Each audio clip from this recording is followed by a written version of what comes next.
When you start to see people get jittery about the AI spend, whether it's enough, whether it's too much, whether there's any real return, when you see the results out of Salesforce today, as well as some of the other companies this cycle, what does that tell you?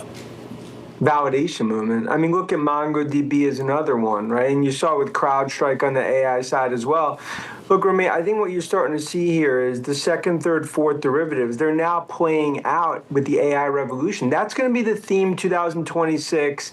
This is, I think, just more and more momentum, especially on the software use case side going into 2026. This gets to this idea then. So when we start to talk about the adoption by the customers themselves, the clients, if you will, the companies that are selling this stuff, so whether it's whatever Microsoft's doing, whatever Salesforce is doing, does that ramp up, or are they already at sort of warp speed on this? Only 3% of companies in the U.S. have gone down the AI path. I mean, it speaks only to 3%? Our view. Wow. Only 3%. And it speaks to our view that, like, when you call this a bubble, it is way premature. Look, if someone like myself spends so much time, on the road, I just saw it in Asia for 3 weeks. Demand to supply is, 12 to 1 for Nvidia chips. This hasn't even happened globally. And guess who's leading in the global race? It's U.S. is leading China when it comes to tech. So to me, the use cases now start to play out, the derivatives, the second, third, fourth derivatives are playing out. And that's the key. Look, that is the key theme that we're seeing from Marvell to Mongo to Salesforce, I believe to Snowflake and others. I'm curious, too, just about on the chip side of this as well. We heard from Jensen Huang a little bit earlier today. He was on Capitol Hill meeting with senators, trying to address this issue with China and being able to sell there. Does China become a market for us, at least for U.S. companies, at some point?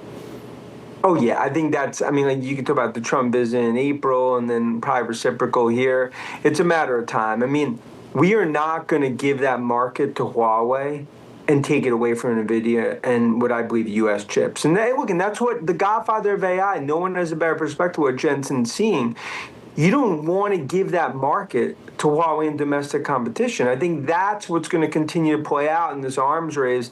That will be part of NVIDIA's growth story over the next 12, 18, 24 months. I think it's all part of this game of high-stakes poker going on between D.C. and Beijing. I am also curious about the partnerships, and they continue. We did hear just a few minutes ago from Snowflake strengthening that partnership with Anthropic, basically integrating those Claude models deeper into the platform. Does that accelerate as well, Dan?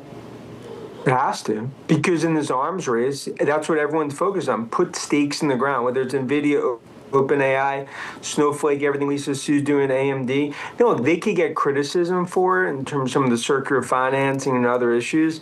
We're talking about $3 to $4 trillion that's going to be spent in the next few years. This is not the time to look at this from sort of the back seat. It's the time to be aggressive, and that's what investors want to see. And I think we are going to look out. It's why we think tech stocks are up another 20% next year. But the bears will watch this AI party through the windows. It's still 10:30 p.m. and that party goes to 4 a.m.